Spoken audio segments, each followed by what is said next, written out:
आज हम फार्मा का एक काफ़ी इंपॉर्टेंट टॉपिक डिस्कस करने वाले हैं जिसका नाम क्या है, H2 receptor blocker, H2 antagonist या फिर H2 एंटीहिस्टामाइंस।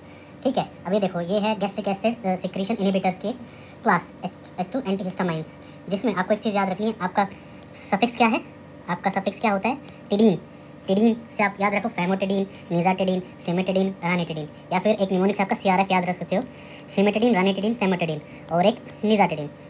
अब आओ एक बार हम इनके पहले मैकेनिज्म ऑफ एक्शन पे काम करते हैं, पे बात करते हैं कि आखिर ये जो है अपने टिडीन्स यानी कौन कौन, सिमेटिडीन, रानिटिडीन, फैमोटिडीन, ये वर्क कैसे करते हैं। अभी देखो होता क्या है, जैसे जनरली क्या होता है, जो आपके H2 रिसेप्टर ब्लॉकर्स होते हैं वे कंपिटिटिवली एंड रिवर्सिबली बाइंड करते हैं। ठीक है, किस पे, आपके H2 रिसेप्टर पे। H2 रिसेप्टर क्या है आपका, जी प्रोटीन कपल्ड रिसेप्टर। ठीक है, अब देखो, अब ये H2 रिसेप्टर है यानी आपके CRFN, ये आपके यहाँ पे कंपिटिटिवली और रिवर्सिबली बाइंड करेंगे किसके साथ, हिस्टामिन के साथ। ठीक है, जनरली क्या होता है, आपका हिस्टामिन बाइंड करता है आपके H2 रिसेप्टर के साथ। जैसे आपका H2 रिसेप्टर पे हिस्टामिन बाइंड करेगा, वो क्या करता है आपका, वो आपका ये करता है, वो एक्टिवेट करता है आपका एडेनल साइक्लेज को।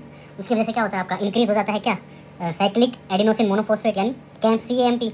अभी जो CAMP वो आपका एक्टिवेट कर देता है प्रोटीन काइनेज ए को। अब जैसे प्रोटीन काइनेज ए एक्टिवेट हुआ, वो क्या करेगा, आपका H+K+ ATPase को एक्टिवेट कर देगा, जो क्या करेगा आपका, जो आपके स्टमक के ल्यूमन में क्या सेक्रेट करेगा, H+, यानी मोर H+ इन द स्टमक। ठीक है, अब ये क्या करता है, अगर आपकी CRFN यानी आपके सिमेटिडीन, रानिटिडीन, फैमोटिडीन, निजाटिडीन अगर बाइंड करती है इसके साथ H2 रिसेप्टर के साथ, ये इसके फंक्शन को इनहिबिट कर देती हैं। ठीक है, ये देखो आपका H2 रिसेप्टर ब्लॉकर, ये इस रिसेप्टर को मतलब ब्लॉक कर देंगे यहाँ पे, भाई हिस्टामिन बाइंड नहीं करेगा। अब हिस्टामिन अगर बाइंड नहीं किया तो ये क्या करेगा, साइक्लिक एडिनल एक्टिवेट नहीं कर पाएगा, किसको, एडिनल साइक्लेज को एक्टिवेट नहीं होगा, कैम्प भी इंक्रीज नहीं होगा, अब प्रोटीन काइनेज भी एक्टिवेट नहीं होगा और ये भी नहीं होगा, यानी आपका स्टमक में ल्यूमन में H+ नहीं जा पाएगा। अगर इसको सिंपली मैं करूँ तो करता क्या है, आपका इनहिबिट करेगा आपके H2 रिसेप्टर को। ठीक है, आपका इनहिबिट कर दिया H2 रिसेप्टर और डिक्रीज कर देगा आपका CAMP। ठीक है, और क्या हो जाएगा उसके डिक्रीज आपका क्या, HCl सिक्रीशन। ठीक है, डिक्रीज HCl सिक्रीशन, यही है आपका mechanism of action of H2 blocker, H2 antagonist, H2 एंटाहिस्टामाइंस। अब आपको समझ में आया हम क्यों बोल रहे हैं H2 ब्लॉकर क्यों बोला, क्योंकि इसको ब्लॉक कर रहा है। H2 एंटागोनिस्ट क्यों बोला, क्योंकि एंटागोनिस्ट कर रहा है। और H2 एंटीहिस्टामाइन क्यों बोला, जनरली H2 रिसेप्टर पे क्या बाइंड करता है आपका, हिस्टामाइन। अब वो बाइंड नहीं करेगा, यानी एंटीहिस्टामाइंस आ रहे हैं, वो है आपके CRFN, सिमेटिडीन, रानिटिडीन, फैमोटिडीन और आपका नाजेटिडीन। ठीक है, अब ये हो गया आपका। अब हम चलते हैं डायरेक्टली आपके इसके यूजेस, क्लिनिकल यूजेस पे। देखो क्लिनिकल यूजेस तो इसका पहला ये गर्ड रिफ्लेक्स, यानी हम इसको किस में दे सकते हैं, जिनको क्या है, गैस्ट्रो इसोफेजियल रिफ्लेक्स डिजीज है या फिर पेप्टिक अल्सर डिजीज है। अब पेप्टिक अल्सर से मेरा क्या मतलब है, या तो उसको अनकॉम्प्लिकेटेड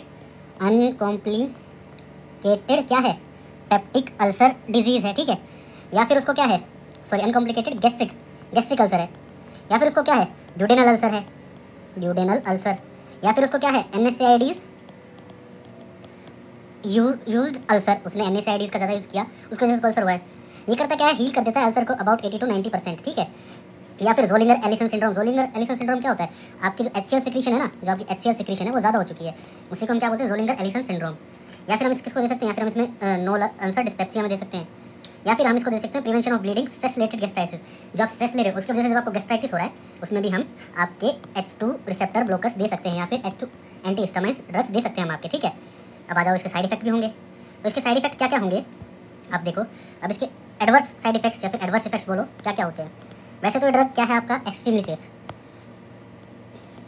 वैसे आपका एक्सट्रीमली सेफ ड्रग है, वैसे कोई इसके ज़्यादा वो नहीं होते, लेकिन कॉमनली इसमें वैसे क्या देखते हैं, इसमें हम हेडेक देखते हैं, हम इसमें डायरिया देखते हैं, या कॉन्स्टिपेशन, डिजीनेस, एक होता है कॉन्स्टिपेशन, ये बोला मैंने। ठीक है, और अगर आपका CNS में इफेक्ट हुआ है, जैसे CNS में, ये CNS में क्या क्या इफेक्ट दिखाएंगे आपको होगा आपका हेडेक, आपको होगी क्या, फटीग, और आपको क्या होगा, हेलुसिनेशन, ये आपके CNS पे इफेक्ट करेगा ये। ठीक है, अब आ जाओ, रेयरली क्या होता है, confusion specially in the elderly. ठीक है, cimetidine can interfere with other drugs by inhibiting liver enzyme CYP450।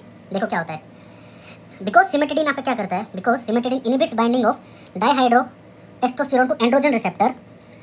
ठीक है, inhibits metabolism of estradiol, increase serum prolactin level. अब आपका सिमेटिडीन क्या इनहिबिट कर रहा है, डाइहाइड्रो टेस्टोस्टेरोन को बाइंड नहीं होने देना किसके पास, आपके एंड्रोजन रिसेप्टर के साथ।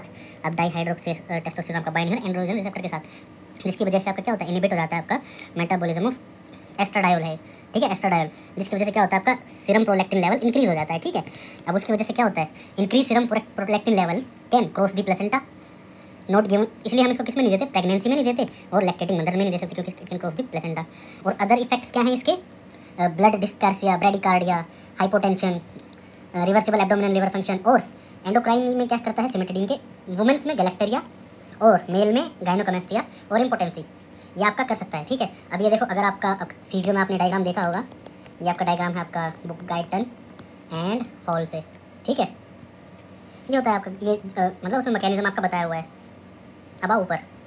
ठीक है, ये आपको समझ आया सारा। अब एक बार मैं इसका थोड़ा फार्माकोकाइनेटिक्स आपको बता दूँ इस ड्रग का कि भाई है क्या। ये रैपिडली अब्जॉर्ब होता है तो जीआईटी से।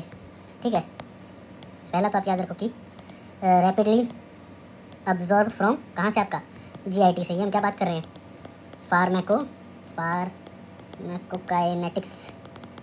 ठीक है, और सीरम हाफ लाइफ इसकी कितनी होती है, सीरम हाफ लाइफ अबाउट 1.1 से 4 आवर्स। ड्यूरेशन ऑफ एक्शन इसकी डिपेंड करती है आपके डोज पे, डिपेंड ऑन डोज। ठीक है, और ये एक्सक्रीटेड बाय क्या, किडनी से एक्सक्रीट हो जाता है।